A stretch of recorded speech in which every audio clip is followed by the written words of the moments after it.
Assalamualaikum warahmatullahi wabarakatuh. Saya Eka Nur Fitria. Saya akan memberikan materi MPLS mengenai pengenalan kurikulum sekolah. Pada tahun pelajaran 2021-2022, SMP Negeri 3 Warureja menerapkan prinsip-prinsip pengembangan kurikulum 2013. Pada kurikulum 2013, peserta didik diharapkan mempunyai keterampilan abad 21 yang istilahnya adalah 4C, meliputi communication, komunikasi, collaboration, kolaborasi, critical thinking and problem solving, berpikir kritis dan mampu memecahkan masalah, creativity and innovation, kreativitas dan mampu berinovasi. 4C ini tertuang dalam muatan kurikulum yang terdiri dari kelompok A dan kelompok B. Kelompok A meliputi PAIBP, Pendidikan Agama Islam Budi Pekerti, PPKN, Bahasa Indonesia, Matematika, IPA, IPS, dan Bahasa Inggris. Untuk kelompok B meliputi Seni Budaya, PJOK, Prakarya, dan Bahasa Daerah. Nah, muatan kurikulum tadi akan kalian dapatkan pada saat pembelajaran. Ada 3 tahap pembelajaran. Yang pertama, kegiatan pendahuluan. Dalam kegiatan pendahuluan, guru mengondisikan suasana belajar yang menyenangkan.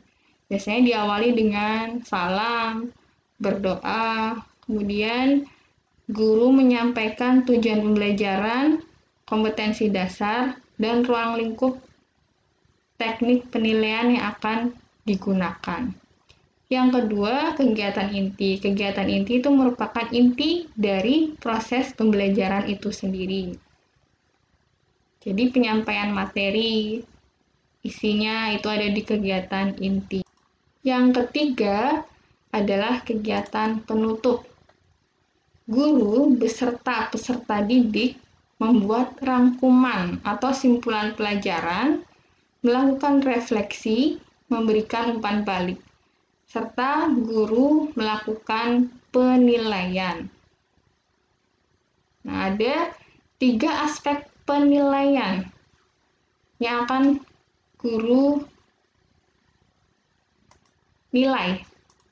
Yang pertama, aspek pengetahuan, keterampilan, dan sikap. Aspek pengetahuan merupakan aspek yang ada di dalam materi pembelajaran untuk menambah wawasan siswa di suatu bidang. Sedangkan aspek keterampilan bertujuan untuk meningkatkan keterampilan siswa dalam membuat, melaksanakan, dan melaksanakan suatu hal atau proyek, sehingga siswa dapat terlatih sifat ilmiah dan karakternya. Jadi, bisa berupa keterampilan mengerjakan soal, pelaksanaan proyek, atau membuat teks. Bisa juga dalam bentuk menjawab soal secara lisan. Yang ketiga, sikap dan perilaku. Aspek penilaian sikap atau perilaku merupakan aspek penilaian dengan menilai sikap dan perilaku peserta didik selama proses pembelajaran. Jadi, tidak hanya dinilai dari aspek pengetahuan dan keterampilan saja. Sikap kalian juga dinilai oleh Bapak dan Ibu guru. Nah, setelah melalui serangkaian kegiatan pembelajaran dan penilaian, nanti kalian akan dinyatakan tuntas atau tidak belajarnya oleh Bapak Ibu guru. Ada beberapa pertimbangan yang menjadikan dasar untuk menentukan ketuntasan belajar. Di antaranya adalah kompleksitas. Kompleksitas merupakan penguasaan terhadap standar kompetensi dan kompetensi dasar setiap mata pelajaran. Yang kedua, daya dukung, meliputi kemampuan pendidik dalam menguasai materi, sarana prasarana, media pembelajaran yang diperlukan. Yang ketiga adalah intake peserta didik, yaitu nilai rata-rata yang diperoleh peserta didik pada jenjang pendidikan atau semester sebelumnya. Berikut kriteria ketuntasan minimum pada tahun pelajaran 2021-2022. Dari dua kelompok mata pelajaran ini, untuk kelas 7 sendiri pada tahun ini KKM-nya adalah 70. Jadi, nilai minimal kalian dinyatakan tuntas pada setiap mata pelajaran adalah 7. Berikutnya mengenai remedial dan program pengayaan. Remedial diperuntukkan bagi peserta didik yang belum mencapai nilai ketuntasan. Ada dua macam remedial. Yang pertama, remedial teaching, yaitu berupa pemberian bimbingan secara khusus dan perorangan bagi siswa yang belum tuntas atau mengalami kesulitan. Yang kedua, remedial teaching, bisa pemberian tugas atau penyederhanaan isi atau materi pembelajaran, bisa juga penyederhanaan soal atau pertanyaan. Sedangkan bagi peserta didik yang telah mencapai nilai ketuntasan, maka peserta didik tersebut akan mengikuti program pengayaan.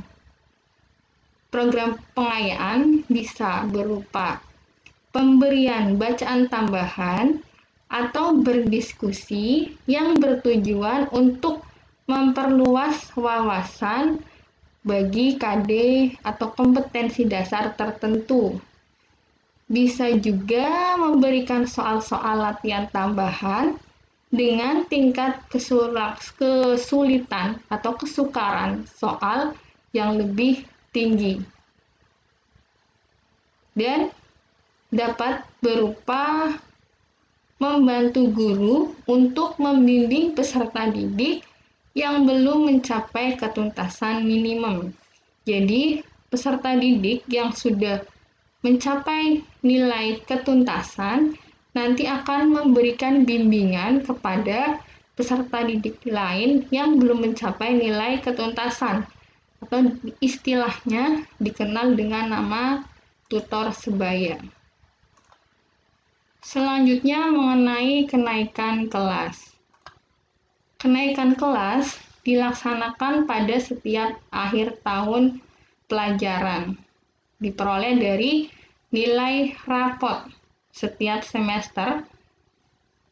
Nilai rapot didapat dari nilai harian PTS pada penilaian tengah semester dan PAS atau PAT.